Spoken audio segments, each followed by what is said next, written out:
அவங்கவுங்க விருப்பம் தான். அவங்கவுங்கள கடவுள் படைப்பில் எல்லாருமே தனித்துவத்தோட இருக்கிற ஆட்கள்.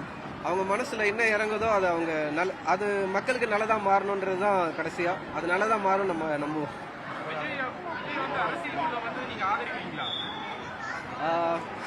மக்கள் ஆதரவு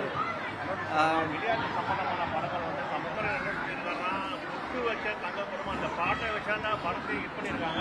ஆனால் அந்த பாட்டோட முழுமையானங்கிறது வந்து எனக்கு ஸ்டேட்டாக வந்து எங்களை வந்து இல்லை, இந்த விஷயம் எனக்கு தெரியல. ஆனால் கங்கை மரன் சாருக்கு நம்ம ரொம்ப தேங்க் பண்ணுறோம். இளையராஜா சார் நேரில் போய் பார்த்து தேங்க் பண்ணோம். அண்ட் இந்த ரைட்ஸ் அக்ரிமெண்ட்னு சொல்கிறாங்கல்ல, அது வந்து அப்படி கிடையாது.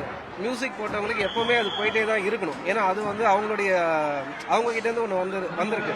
அதை அதை நம்ம எப்பவுமே ஆனர் பண்ணி தான் ஆகணும். ராஜா சார் கேட்குறது வந்து தார்மீகமாகவும் தர்மமாகவும் ரொம்ப கரெக்டான விஷயம் தான். அதை அவர் கேட்காமையே நம்ம தரணும். அது கேட்குற மாதிரி வச்சுக்க கூடாது.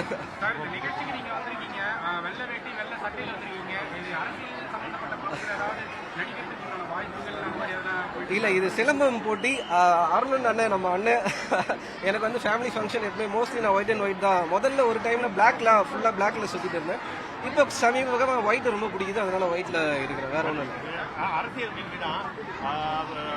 விஜயகாந்த், சரத்குமார் இந்த நடிகர்கள்லாம் அரசியலுக்கு வந்து பெரும்புலியாக மாறுறது விஜயகாந்த் தான். எதிர்கட்சி தலைவர் வரையும் வந்து இப்போ அரசியலில் அவங்க விஜயகாந்த் இல்லை.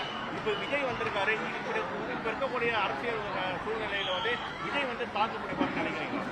இல்லை, அது எலெக்ஷன் வந்ததுக்கு அப்புறம் தான் தெரியும். பட் நம்ம எல்லாருமே வாழ்த்தணும்ல. இப்போ நடிகை யாருன்னா புதுசாக வராங்கன்னா நம்ம சைட்லேருந்து வாழ்த்து தான் செய்யணும். அரசியலுக்கு வந்தாலும் இருக்கிறவங்க வாழ்த்து தான் செய்வாங்க.